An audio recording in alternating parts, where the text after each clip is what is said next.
right, good afternoon. Welcome to Utilities Committee meeting. We have myself and Councilmember Cox. And we have, looks like a 2-item agenda, the lot pilot affordable housing program and water system leak detection.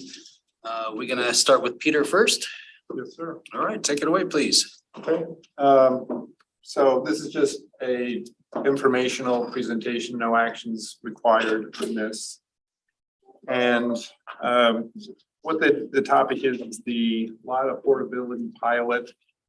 Affordability. So Councilmember Cox, since you're on the lot board, you know that I should probably be turning and addressing, but I'm going to just look at the camera so that it gets recorded and everybody understands this. So what's LOT's done here is they wanted to do something in the affordable housing space.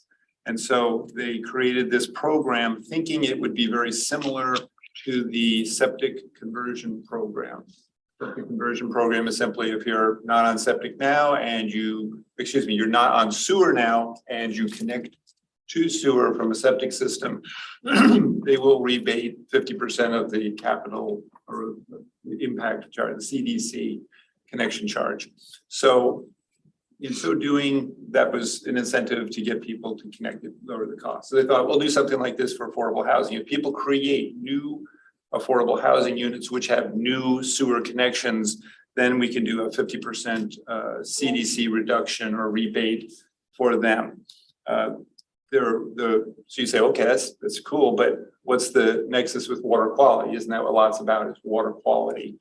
They believe that the nexus was if you have people who are unhoused, living parks, woods, I-5, whatever, they're not using sanitary facilities necessarily all the time. Surface water quality is deteriorated. If you put them into some kind of housing, voila, you've improved surface water quality. There's the nexus.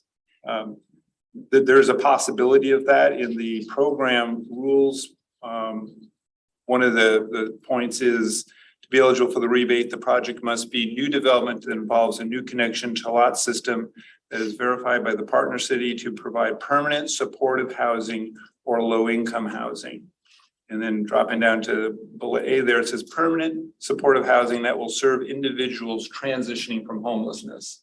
So in that regard, there could be a nexus. But the question is how many people developers are going to create such housing or agencies are going to create such housing. If that doesn't happen, then there really wasn't a nexus. That doesn't make it a bad program. I'm just pointing out the nexus could be a little bit tenuous. The way this program works then is a 50% rebate of the capital development charge, as I mentioned before. The program sets out 300 ERUs for the 2-year period. And each of the 3 cities that actually have collection systems, sewer collection systems, get 75 ERUs. So then there's 75 left over. That's kind of held in a bank. So if any jurisdiction uses up their 75 connections, then they can petition the other cities and say, hey, could I have some of the bank? And they would go on and use more of them. This is very similar to what we do with the septic conversion rebate. In order to do this, the property has to meet all these requirements of promoting affordability, and there's rules and regulations on that. And it doesn't have to be the entire project. If somebody say wanted to put in a multifamily and they said, well, 20% of the units will be low income or affordable and the rest will be just market rate, they could do that. For the project to qualify, they have to stipulate that they have to meet the requirements of income for the kinds of people who would be able to take that, say 20% of the units. And that has to continue on. So there needs to be some kind of a covenant signed whereby they pledge that they're going to maintain that through time. It's not just to start off that way, it has to be maintained. That then means that, at least in theory, the jurisdiction has to monitor that. How frequently, annually, 3 years, something, but there has to be check-in points to monitor that. In fact, they haven't reneged on their covenant to keep it affordable. And so there's this administration phase, and then there's the whole covenant phase. And that isn't specified how it all gets done, just that it needs to get done. So in City of Lacey, the way this is going to work is Public Works is going to do what we do, which is when people come in with new connections, we handle that, we take the money. We would give them the instant rebate if in fact they qualify, we send the money on to lot. That's how we do this. In terms of seeing if somebody qualifies and monitoring whether they stay in compliance, Community Economic Development is going to do that through the new position they're going to hire for housing. So essentially that is where this program is going. We don't have a project yet that we've been aware of, but Olympia does have one project that they're doing right now. So in fact, from a lot perspective, this is being used to some extent at this point. Yeah, where's the shortfall gonna come from on that cost? That's an excellent point. So assuming that the program is successful and you actually have CDC money not coming in that would have, then lot is going to have to increase either rates or the capital development charge going forward in the future to make up that difference. And then, of course, if the program is successful, they might want to continue doing it. So then they'd have to price that into running the system in the future. So the public is gonna pick up the shortfall. Sure. Right. Well, the logic is it's a social issue. So do we as a society want to deal with it, or is it somebody else's problem? Right. Well, that's unfortunate. Go ahead. Hi, I might add though that, there's new Gross Management Act requirements that are going to be requiring cities and counties to provide more housing price for all income levels, including low income. And I think this could only help Lacey and the other cities in Thurston County meet this requirement. So I understand, there's pros and cons to it, but I think getting the challenges of getting low income housing or moderate income housing built are tough, and this might sweeten the pot just a bit. Well, and we managed to continue to raise the cost of living in the process of trying to bring affordable housing to our community.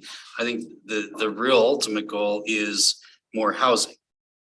You have all types of housing, whether it be luxury homes, whether it be starter homes, all types of housings are going to contribute to the market, and it's better to let the market fluctuate as it needs to, instead of trying to incentivize one group at the expense of another. But that's my take on it. This is not something that the council has to decide on. Is that correct? No, it's done through the lot board. The program, the pilot is in place now. Yeah. This is just informational. Okay, that's unfortunate. Is there any other comments or concerns about that particular subject with lot? No? Okay, well, thank you, Peter. Appreciate you being here. Good. Next on the agenda is water system leak detection. Justin Bellis.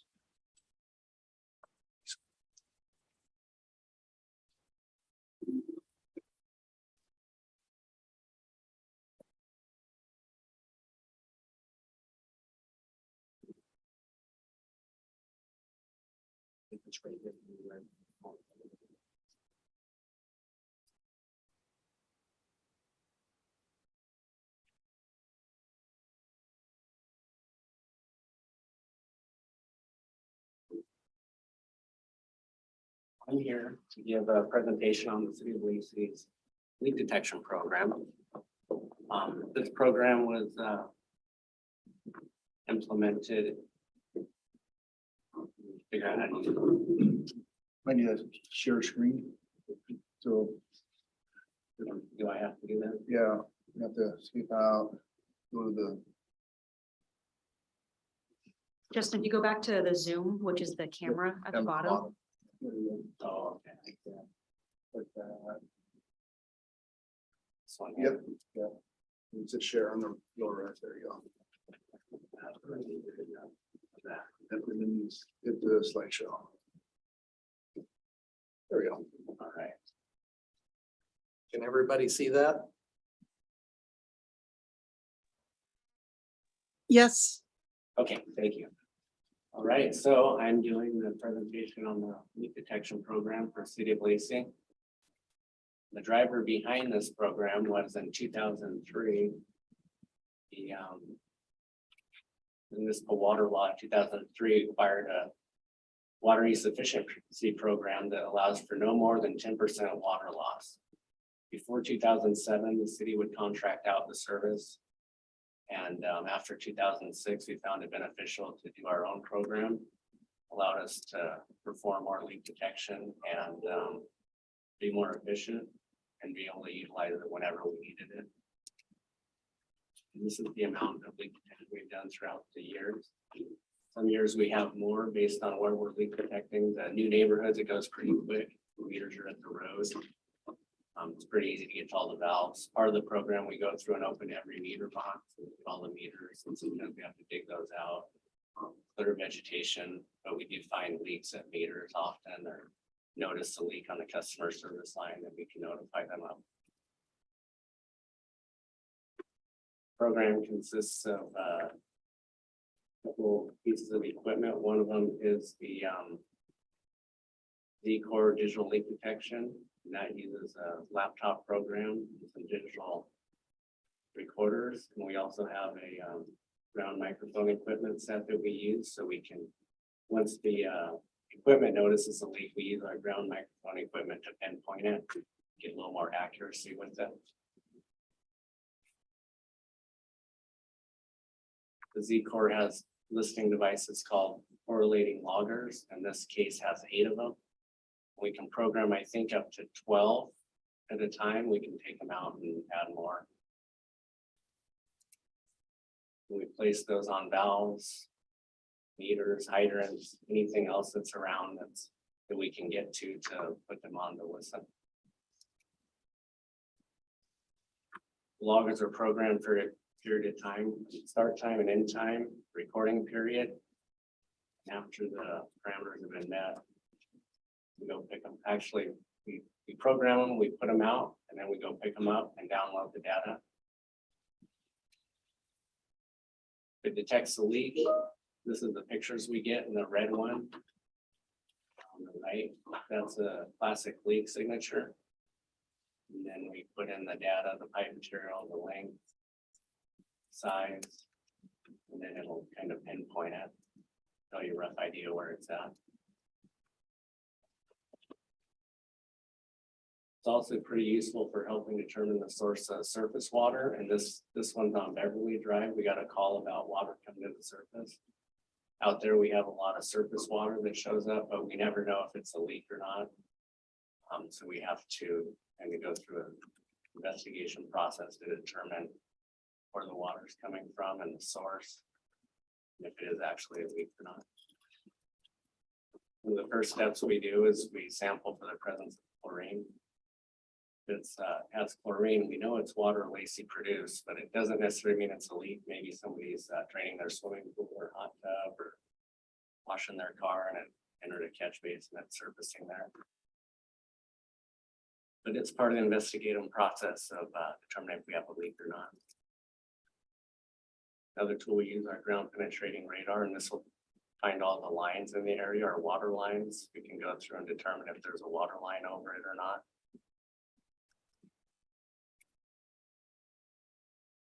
Another thing we do is we go listen to all the meters and valves, listen on the water main with our ground microphone equipment. Also deploy the loggers on nearby meters and valves. Kind of triangulate it out to see if we can hear anything with that equipment.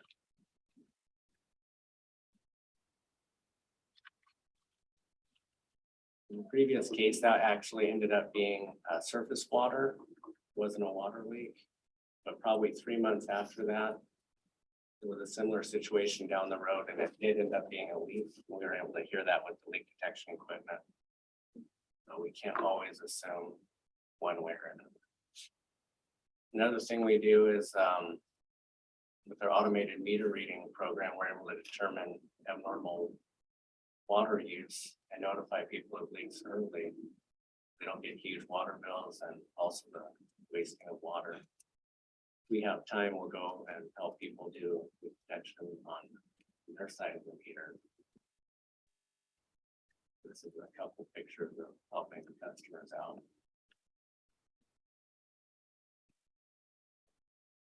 Here's some leaks that we found with this equipment. We have some HVAC main breaks, service line break.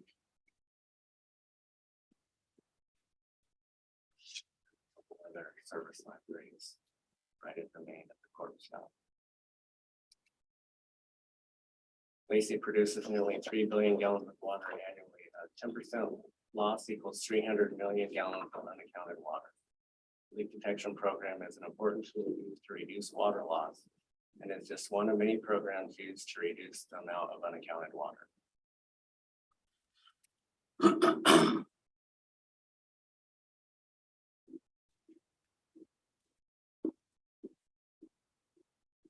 Any questions about the leak detection program? Just a quick one. Can you tell us what the rates are of water loss due to leakage versus people who may be illegally tapping into the city water line? Has that been a problem? Yeah, I mean, we do our best to tally up all the authorized usages of water, which would be water that we use for maintenance every day at the shop, our flushing program, things like that. We're trying to tally up with this program, the leak detection. So this is the water that doesn't come to the surface, leaks that never come to the surface. And so we add all that up. As far as stealing, it does occur. I think it's probably a number that's so small that it doesn't affect our DSL number, which is our distribution system leakage. I think it's a concern. We did have an issue that I wouldn't call stealing, but developers used to pay a fee for construction water, and they would be able to use water out of the meter setter while they were building houses. And then sometimes it would take some time to go out and realize that a meter hadn't been installed for various reasons. And so we would end up with a lot of those cheater pipes in the setters where there wasn't a meter. And we put an end to that years ago. Now the meter connection fees are paid right away, and we install meters right away. And so we're accounting for that construction water. That was a big loss. I wouldn't want to call it stealing though. Another thing that water operations did years ago was the locations that are not so visible from streets or open spaces. They put hydrant locks on there and let the Lacey Fire Department also know about that and have it key so that it wasn't a life safety issue, but that cut down on the number of people who would steal. We have caught customers that have tried to connect into our water line before. That's pretty rare. I mean, and they did a really terrible job of it too. Well, I was hoping you would say that. Yeah, Was yeah, they curious. didn't know what they were doing. I think part of it, this whole leak detection and water accountability also stem from all the work of the water rights efforts to be able to say, one, we had to mitigate whatever additional water is, but we had to maximize the use of our existing water supply. And that's where we really found out the construction cheater situation, the construction water, because at that time too, we had probably a lot of development occurring at that particular time, probably our peak in our development history during those time periods. And so there's a lot of construction water being applied for dust control as well as just general water practices. Yes. And so getting a handle on putting a meter and accounting for that has made a big difference in our water conservation, as well as this leak detection program. Now we're finding these these leaks probably before they become bigger issues, right? Yes. Because, you know, once you have a leak, it starts growing and growing, and then when it comes exposed to the surface, by that time, you're having a lot of dollars and costs and time to respond to fixing a repair that shuts down the system or a segment of the system. Great. Well, thank you, gentlemen, for being here today. Is there anything else for the good of the order? Hi, Scott. Hey, just one real critical thing. I want to wish, Justin knows where I'm going with this. Want to wish him a happy birthday. Thank you. Happy birthday. Happy birthday, Justin. Happy birthday. Happy birthday. Wanna lead us in song? No, it's not. All right, if there's nothing else, I'll call this meeting adjourned. Thank you, everybody, for being here. Bye-bye.